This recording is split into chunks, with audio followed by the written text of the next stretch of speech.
Hello नमस्कार। मैं doctor Surendra खंसली ज्योतिष आचार्य ज्योतिष की इस नई श्रृंखला में आप सभी लोगों का स्वागत करता हूं। दोस्तों, आज बात करेंगे हम कुंभ राशि की, जो एक्वेरियस साइन है। और इसमें बात ये करेंगे कि जो मंगल है, मंगल ठीक कुंभ राशि से, कुंभ लग्न से इस समय छठे स्थान में गोचर कर रहे हैं। तो उनका क्या प्रभाव पड़ रहा है कुंभ राशि वालों के ऊपर, इसकी चर्चा करेंगे। और सबसे बड़ी बात जो ये है इस समय कि ठीक जो है 7 दिसंबर 2024 से और उसके बाद 24 फरवरी जो 2025 है, यहाँ तक जो ये मंगल की रेट्रोगेट स्थिति, वहां पर बकरी चाल ये चलने शुरू हो जाएंगे। अब ये जो बकरी अवस्था होगी और ये जो अंतराल होगा, ये कुंभ राशि वालों को किस तरह से प्रभावित करेगा, इसी की चर्चा आज करते हैं। मैं आपको बताना चाहूंगा कि जो मंगल है, मंगल एक सेनापति है। सभी जितने भी ग्रह हैं उनमें मंगल को सेनापति का दर्जा दिया गया है। और वो इसलिए भी है कि ये ऊर्जावान है, ये शौर्य है, इनमें इनमें पराक्रम है। और उसके साथ साथ में जो हमारे कार्य हैं, वो कार्य को पूर्णता की तरफ ले जाने की क्षमता इन्हीं में है, मंगल में है। तो यदि अच्छा पराक्रम होगा, अच्छी शैली होगी, अच्छा मेथड होगा, तो कार्य की पूर्णता भी होगी और कार्य में हमें नेम एंड फेम भी प्राप्त होगा। ये सारी चीजें मंगल से प्राप्त होती हैं। और मंगल ऊर्जावान है, मंगल तेजस्वी है, ये सारी चीजें मंगल के जो एक बलशाली हैं। तो ये सारी चीजें हमें मंगल के प्रभुत्व से प्राप्त होती हैं। अब जब कोई भी ग्रह जो है शुभ ग्रह बकरी होते हैं, तो अपने शुभत्व को उनका बढ़ जाता है। इसी तरह से जब पापी ग्रह भी बकरी होते हैं, तो उसमें कई सारी चीजें ऐसी भी आ जाती हैं जो कि वहां पर जो चीजें सही चल रही हैं वो उनको सही न चलने देना, या उसमें कहीं ना कहीं कोई न कोई उसमें बाधा उत्पन्न हो जाना, इस तरह की स्थिति भी आ जाती है बकरी ग्रह के होने पर। अब मैं आपको ये बताऊंगा कि जो कुंभ राशि में जो मंगल बकरी हो रहे हैं, वो छठे घर में है। छठा घर होता है हमारा ऋण रोग और शत्रु का होता है। अब यहाँ पर जब मार्गी थे, तो इन चीजों से, जो ऋण रोग और शत्रु थे, इनसे इसे किसी न किसी तरह से ऐसा लग रहा था कि ये चीजें कम हो रही हैं और इनके प्रति ज्यादा हमें संघर्ष नहीं करना पड़ रहा है। लेकिन अब यदि ये रेट्रोगेट अवस्था में यहाँ पर आते हैं 7 दिसंबर के बाद, तो कुछ परिस्थितियां बदली हुई होंगी। और बदली हुई जो परिस्थितियां हैं, उनमें से एक तो एग्रेशन आपका बढ़ सकता है, क्योंकि वो छठे हाउस में है और छठे हाउस में बकरी है। तो बकरी होने से एक तो आपको संयमित रहना है और दूसरा आपको धैर्य को बनाए रखना है। ये कुंभ राशि वालों के लिए बहुत जरूरी है। ये जो जो अंतराल है, ये जो 7 दिसंबर से और जो 24 फरवरी 2025 का जो अंतराल है, इसमें आप इसको नोट करके रख सकते हैं कि इस अवधि में आपको बड़े धैर्यवान भी बनना है और संयमी भी बनना है। क्योंकि धैर्य, पेशेंस को यदि मेंटेन करते हैं, तो इससे आपके कार्यों में कोई भी रुकावट नहीं आएगी। और यदि संयमी बनते हैं, तो उससे आपकी जो ऊर्जा है काम करने की, वो तत्परता से बनी रहेगी। तो चूंकि आपको काम भी करना है और आपको आगे भी बढ़ना है, तो इसलिए जो है ये दोनों चीजें आपको मेंटेन करना बहुत ही आवश्यक बन जाती हैं कुंभ राशि वालों के लिए इस समय। अब इसके बाद मैं ये कहूंगा कि जो छठे घर से जब बकरी में होंगे, जब कोई भी प्लेनेट बकरी होता है, तो इनकी चाल धरती से हमें ऐसे दिखती है कि जैसे ये उल्टी दिशा में चल रहे हैं। तो उल्टी दिशा में चलेंगे तो पंचम स्थान की तरफ उनका जो है चलना दिखाई देगा। जो आपके फिफ्थ हाउस है उसकी तरफ इनका चलना दिखाई देगा। तो इससे इससे आपका पंचम स्थान, जो आपके क्षेत्र हैं जिसमें आप मेहनत कर रहे हैं, जिस तरफ आप जा रहे हैं, जो जो चीजें आप अटेन कर रहे हैं, उनमें आपको ऐसा लगेगा कि उतनी अच्छी प्रोग्रेस नहीं हो रही है जितनी की होनी चाहिए।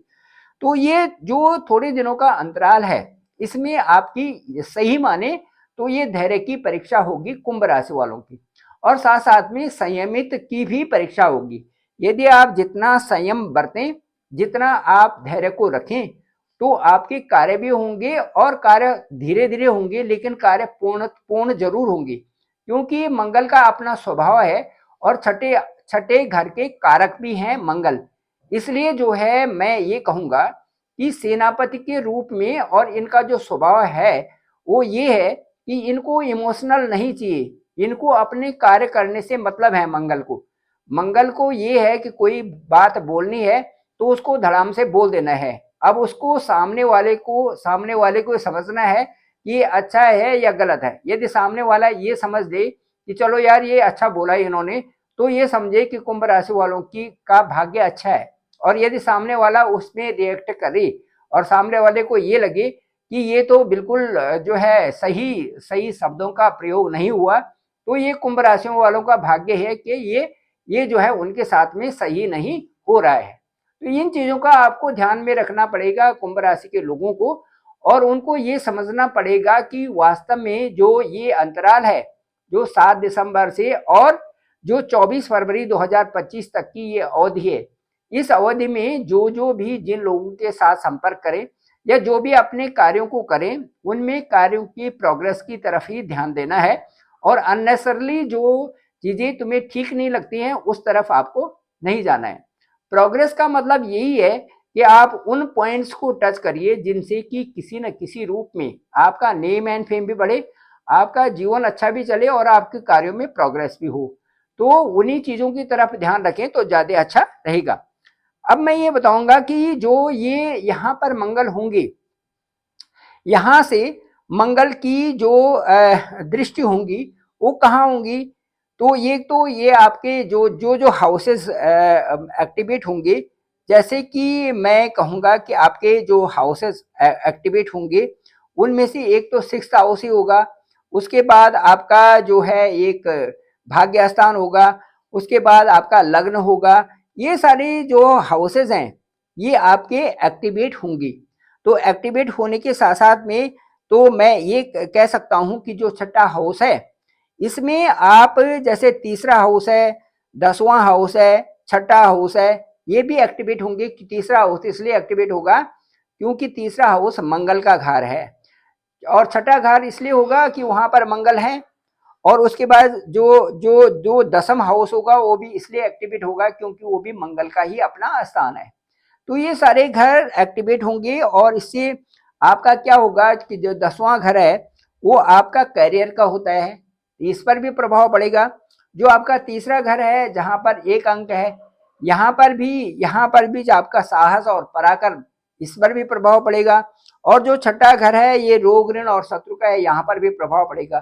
तो ये सारी चीजों को मुद्दे नजर रखना पड़ेगा और इनके ऊपर एक विशेष आपका एक जैसे कहते हैं कि एक प्रिसाइज होना चाहिए आपको, और ये क्रिस्टल क्लियर होना चाहिए कि हमें किन चीजों पर फोकस्ड करने से इस अवधि में हमें ज्यादा अच्छा जो है हमारे लाइफ स्टाइल भी होगा, और हमारी जो मेथड्स होगा, हमारी जो हमारी शैली होगी वो भी अच्छी प्रभावित इससे होगी। तो ये सारी चीजें इसमें ध्यान रखने हैं कि जो आपका 3rd हाउस है, जो आपका 6th हाउस है और जो आपका 10th हाउस है, ये समय मंगल के प्रभाव से प्रभावित हो सकते हैं। इन चीजों में आपको एक धैर्य की स्थिति आपकी बननी चाहिए, एक पेशेंस को बनाए रखिए और उससे आपको अच्छे रिजल्ट्स भी मिलने वाले ही रहेंगे। तो इस समय आप जो भी कर रहे हैं, एक तो आपको मेहनत से ही सफलता मिलेगी, जैसे कि मैंने बार बार कुंभ राशि वालों के लिए रिपीटेडली भी कहा है कि जो इनका जीवन शैली है इसमें इनको मेहनत ही करनी पड़ेगी, और मेहनत से ही इनको जो भी कहीं पर भी यदि इनको आदर मिलता है, सम्मान मिलता है, या इनकी जो लाइफ स्टाइल में जो चेंजेस हैं या व्यक्तिगत रूप से जो पर्सनालिटी में निखार आता है, उसके पीछे इनका मेहनत ही होगी। तो मेहनत से सफलता मिलेगी। दूसरा, फिर भी कामों में कई सारे ऐसे कार्य होंगे जहां पर आप बिल्कुल सेटिस्फैक्टरी उनको नहीं कह सकते कि भाई ये मैं यहाँ पर पूरी तरह से संतुष्ट हूँ। इस तरह से होगा। बेहतर संभावनाएं जरूर बन सकते हैं आपके लिए। नौकरी में भी चूंकि इस समय देखो 10वां स्थान भी प्रभावित है, तो नौकरी में कुछ बदलाव भी आ सकते हैं कुंभ राशि वालों के लिए। इसके साथ साथ में अच्छे जो बिजनेस पार्टनर हैं ये आपको मिल सकते हैं। साथ साथ में अवसरों का आप जरूर फायदा उठाएंगे। जो भी अपॉर्चुनिटीज आपके साथ में होंगी या दिख रही होंगी उनका फायदा आप जरूर उठाएंगे। साथ साथ में आपके खर्चे इस जो पीरियड है, जो ये जो चल रहा है, इस समय खर्चे बढ़ सकते हैं। और जो बकरी अवस्था है इस समय यदि आप किसी को ज़्यादा इन्वेस्टमेंट ना करें और ज़्यादा खर्चा ना करें और किसी को पैसा न दें तो ज़्यादा अच्छा ही रहेगा, क्योंकि छठे स्थान में ऋण, रोग और शत्रु हैं और वहाँ पर बकरी स्थिति में बनी हुई है मंगल की। इसके साथ साथ मैं ये बताना चाहूँगा कि शुक्र पर भी मंगल की दृष्टि होगी। मंगल छठे हाउस से और शुक्र बैठे हुए हैं ठीक आपके 12वें स्थान में। ये हैं वहाँ पर अपने ही दोस्त के घर बैठे हुए हैं, शनि के घर बैठे हुए हैं। स्थिति तो अच्छी है, लेकिन वहाँ पर मंगल की दृष्टि होगी। तो किसी भी, क्योंकि शुक्र जो है आपकी पत्नी के कारक हैं या जो है, तो इसलिए थोड़ा सा इसने अच्छा एडजस्टमेंट बनाने की भी जिम्मेदारी आपकी होगी कुंभ राशि वालों की। इसके साथ साथ में मैं आपको ये कहना चाहूँगा कि यदि आप कहीं किसी तरह से भी असंतुष्ट भी हों तो अपने कार्यों में लगे रहें, ताकि जो है उससे आप जितना इंगेज रहेंगे उतना ही आपके लिए अच्छा भी होगा और उससे आपको संतुष्टि की प्राप्ति भी होगी। सातवां के बाद मैं ये कहूँगा कि जो यहाँ पर जो छठा स्थान है वहाँ पर मंगल बकरी होने से और साथ साथ में जो और ग्रह स्थिति को देखते हुए मुझे लग सकता है कि थोड़ी सी स्किन से संबंधित या एलर्जी से संबंधित भी प्रॉब्लम मकर राशि, कुंभ राशि वालों को इस समय हो सकती है, बन सकती है। इसलिए मैं ये कहूँगा कि ये जो लंबे समय का अंतराल है बकरी होने का, इस समय आपको संयमित भी रहना है और अपना पेशेंस को भी बनाए रखना है। तो इस समय आप यदि दुखी लोगों को खाना खिलाते हैं, विकलांग लोगों को खाना खिलाते हैं, इसके साथ साथ में जो शनि से संबंधित है बजरंग बाण का पाठ करना, हनुमान चालीसा का पाठ करना, सुंदर कांड का पाठ करना, ये आपके लिए सुंदरतम होगा। तो इस समय जो अच्छी बात ये होगी कि अपने कार्यों को स्ट्रीमलाइन करें और अपने जो कमेंट्स में जो आपका कमिटमेंट्स हैं उनको पूरा करने की तरफ आपका फुल फोकस्ड होना चाहिए। जो भी कमिटेड वर्क हैं जिसमें आप चाहते हैं कि हो वो उनको कंप्लीट करने के लिए आपकी सीधी नज़र होनी चाहिए। दूसरा जो मार्स का रेट्रोग्रेड होना है, ये क्या है कि आपके जो रूटीन जोन्स हैं उनको एक्टिवेट कर सकते हैं। इसीलिए उनसे संबंधित आप उन कार्यों को व्यवस्थित एक अच्छे अरेंज्ड करके भी रखें कि मुझे फोकस्ड करके रखें कि पहले क्या करना है और फिर क्या करना है, इस तरह से, ताकि वो कार्य भी संपूर्णता की तरफ और एक अच्छे रूप में भी हों और उनमें परफेक्शन भी आपको मिले। तो ये था मंगल का गोचर और मंगल का जो है रेट्रोगेट होना, मंगल का बकरी होना, जो कि 7 दिसंबर से और 24 फरवरी 2025 तक है, और उसके साथ साथ में कुंभ राशि। तो ये जो विवरण था इसके आधार पे मैं कह सकता हूँ कि कुंभ राशि वालों के लिए जो ये समय चल रहा है, इस समय के अंतराल में आपको यही देखना है कि मैं किस तरह से प्रोग्रेस कर सकता हूँ, केवल उसी पर फोकस करें और उन चीज़ों को अपना असेसमेंट करें और सारे कार्यों को एक स्ट्रीमलाइन करें ताकि कार्य भी पूर्णता की तरफ जाए और आपका जो दिनचर्या है वो भी सुखद रूप से आगे बढ़े। Thank you very much. मेरा डिस्क्रिप्शन पे नंबर है 9868280191। आप डायरेक्ट मुझे कॉल भी कर सकते हैं, मैं आपका कॉल पिक करूंगा और साथ में देखते हैं कि आपका जो होरोस्कोप है उसका लग्न क्या है और उसकी नवांश कुंडली क्या है और उसके साथ साथ में अष्टक वर्ग भी देखेंगे। साथ साथ में इनका पूरा एक गोचर कुंडली को देखते हुए एक एनालिसिस आपके साथ में की जा सकती है। केवल वही लोग जो बहुत नीडी हैं वो मेरे से संपर्क कर सकते हैं और उसके बाद आपके साथ में ओवर फोन बात होगी। मुझे लगता है कि वो आपको संतुष्टि भी देगी। Thank you very much. आप सभी लोग जितने भी दर्शक हैं उनसे मैं कहना चाहूँगा कि आप मेरे इस चैनल को ज़रूर लाइक करें, सब्सक्राइब करें और दूसरे लोगों तक भी भेजें ताकि सभी लोगों को इसकी जानकारी हो सके। आप सभी लोगों का धन्यवाद, आप सभी लोगों का आभार।